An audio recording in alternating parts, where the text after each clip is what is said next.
Hi there. My name is Mark Ludy. And a little about me is I was born 1973, Seattle, Washington, to Win and Barb Ludy. I came into this world bald, and bald I shall depart. There was an in-between time period where I had a mass of hair atop this head. And I was the kind of kid that loved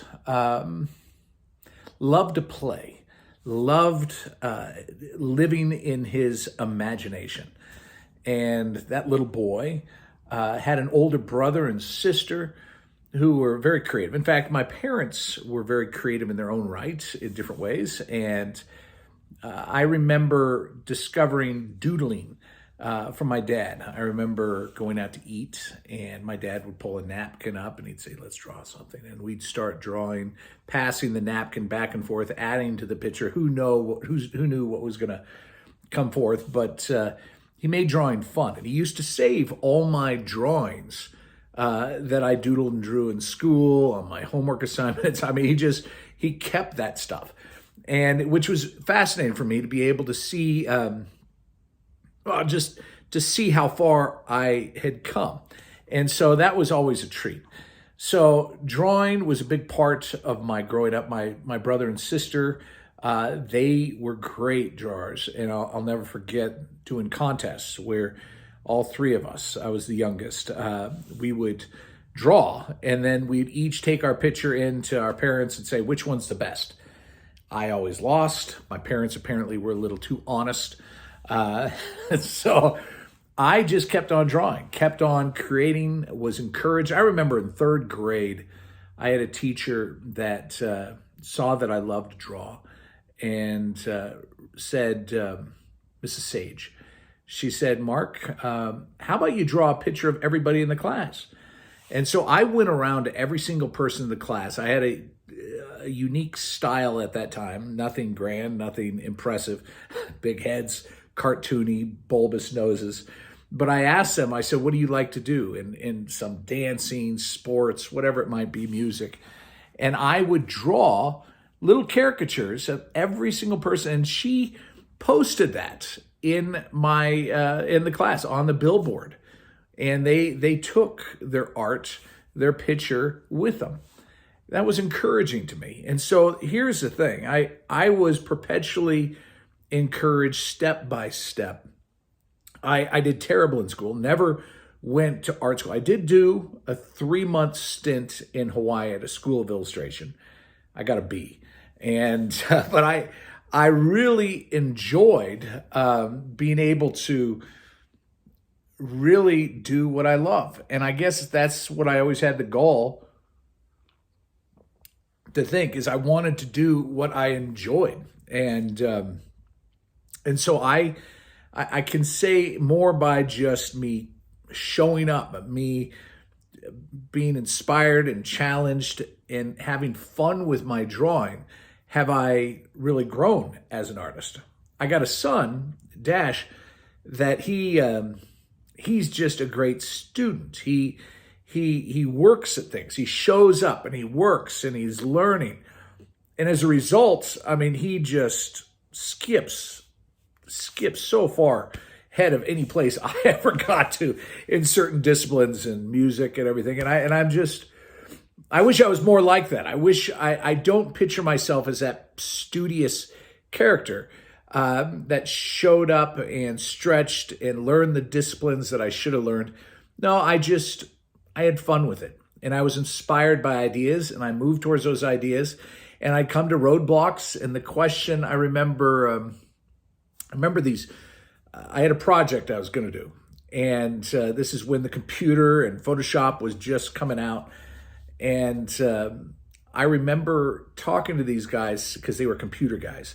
I said, "Okay, what can I do?" And they said, "What do you want to do?" And I said, "No, what can I do?" And they said, "Well, what do you want to do? You're not hearing that question. What do you want to do?" And I was like, "What do you mean? What do I want to do? Aren't I constrained by what I can do?" And it was the turn of that really was impactful to me to realize, no, what do you want to do? And let's figure out how to do it. And that really made a impression upon me and really impacted my life, is that outlook, that approach. And so as I created my first book when I was 25 years old, The Farmer, I wrote and illustrated it, and just continued to write, illustrate, create. People saw the art in that book and they said, well, do you sell the art? And I'm like, you seriously, you want to buy my art? Couldn't believe it, So it's a kind of thing where that's where I just continued to step by step grow, and so what I do today is basically have fun creating, and I've tried to actually impose disciplines in my life that I show up to the well of creativity, whether I feel like it or not, knowing that by showing up it just provides great gain and fulfillment to my life. Art is work, and there are shortcuts you can take. There are things that you can do that you can try and circumvent the journey to arrive. And some people have instant success with what they do. I'd say that's an anomaly. I think there's about paying your dues in the work, in showing up and working and developing out your style.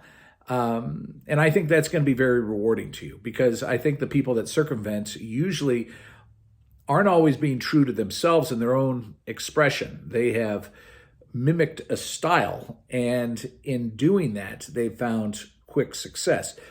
But it is maybe not as fulfilling. Maybe, I don't know. It's to every single individual. And I think that for me is what I love to encourage in others, is to find your gifting and realize that you're a multifaceted individual, and you don't have to just stick to one discipline, say illustration, and avoid writing and other things, music. No, why not be able to use all these disciplines? There is time in life to be able to develop all of those interests that you might have that may not flesh out in a business way or for profit, but for the joy of creating, I think is in of itself a worthy pursuit. That's just my thoughts. That's a little about me. I live in Colorado with my wife and kids, and a whole bunch of dogs, and I'm in my studio right now. That's back there. That's where I work. You can see my big screen. That's the Wacom tablet that I draw on. I'm in my garage, and it's kind of a mess at the moment, but you get an idea. This is where I go. I step out from the house, come on over here, and just get busy, have fun with it. And gosh, I hope you enjoy the work that you see in this on my webpage here, and the stuff I'm working on. I can't wait to share. I always get most excited about the thing I'm working on right now and the ideas that are around the bend. So that's usually where I'm at. I do a lot of art shows, and I hope to be able to meet you in person sometime. I hope you can be encouraged in your journey, and thank you for stopping by. Talk to you later.